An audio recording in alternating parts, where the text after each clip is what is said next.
Former Mayor Ray Nagin, the businessman turned politician who became the worldwide face of the city after Hurricane Katrina, was sentenced to 10 years in prison Wednesday. Nagin, 58, was ordered to report to federal prison September 8 and to pay restitution of $82,000. He was found guilty February 12 of fraud, bribery, and related charges involving crimes that took place before and after Katrina devastated the city in August 2005. Prosecutors immediately objected to the sentence, which falls well below typical guidelines that called for 15 to 20 years. What Ray Nagin did was sell his office over and over and over again, Assistant U.S. Attorney Matthew Coleman said outside the courthouse. The damage that Ray Nagin inflicted upon this community is incalculable. We as a community need not and should not accept public corruption. Coleman said a decision on whether to appeal will be made by U.S. Solicitor General Donald Verrilli. Judge Ginger Berrigan determined that Nagin did not have a leadership role in the criminal conspiracy, saying all defendants are equally culpable. Mr. Nagin's crimes were motivated in part by a deeply misguided desire to provide for those closest to him, she said. Before announcing the sentence, Berrigan indicated she would downwardly depart from guidelines and that sentencing imposed should reflect Nagin's ability to harm the public again.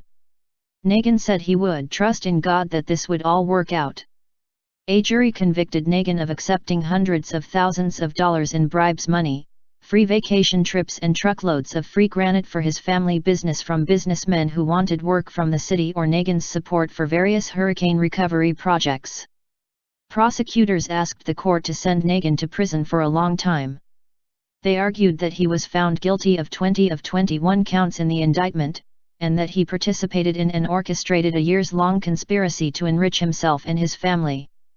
The government also argued that Nagin spent years covering up his crimes and that his testimony during the 2-week trial showed an unwillingness to accept responsibility for his actions. Coleman compared Nagin's crimes with those of other public officials who drew stiff sentences, including former Detroit Mayor Quayme Kilpatrick, 28 years, former Illinois Governor Rod Blagojevich, 14 years, and former Birmingham, Ala, Mayor Larry Langford, 15 years. Nagin's widespread and corrosive breach of the public trust lasting through much of his tenure in office equals even the worst of these state and local corruption cases, Coleman wrote.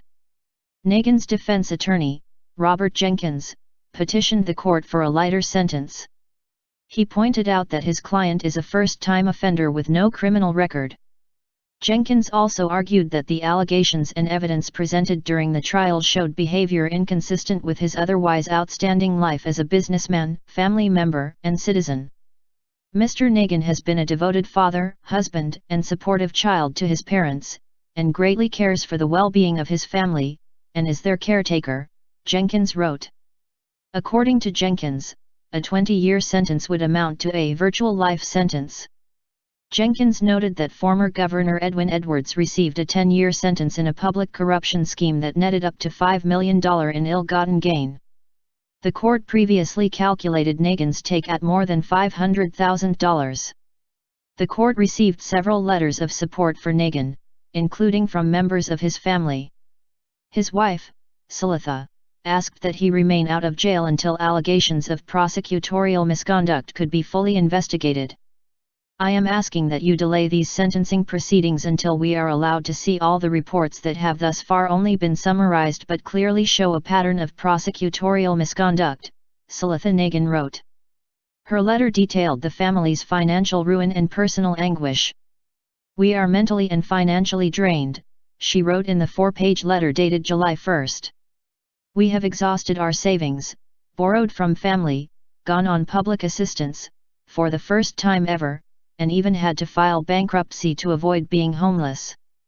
We have even sold much of our furniture and all of our jewelry with the exception of our wedding rings.